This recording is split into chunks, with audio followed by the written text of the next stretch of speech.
Welcome to my YouTube channel. My name is Mike Sullivan. I'm a former IRS agent and teaching instructor with IRS. I have worked thousands upon thousands of cases and have worked, I don't know, maybe a couple thousand payroll and trust fund cases. So I want to talk to you today about the trust fund penalty and also owing payroll taxes to the IRS.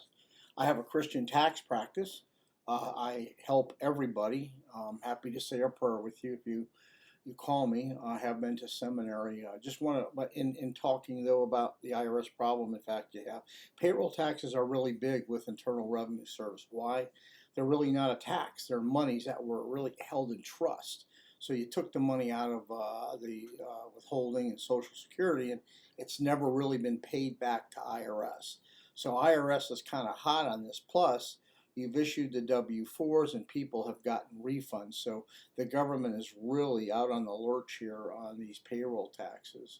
So if you do owe payroll taxes, the best thing to do is to stay current in the month or quarter you're in. IRS loves that. And to make sure you have all your tax returns filed.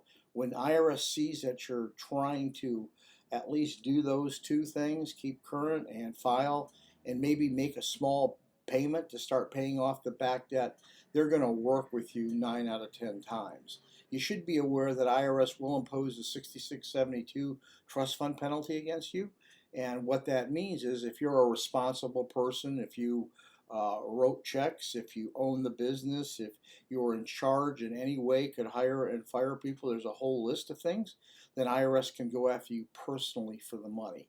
That means you have a corporate assessment on the 941 taxes, and they set up the trust fund taxes against you personally.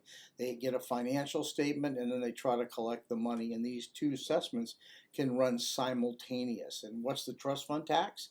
The trust fund tax is the withholding that you took out of the people's checks, and the Social Security you took out of the people's checks. The matched Social Security and penalties and interest are not part of the trust fund tax. So if you have any questions, you're welcome to call me. But just remember, IRS hops on 941 payroll tax problems because they don't want to be on the lurch. Thank you for listening.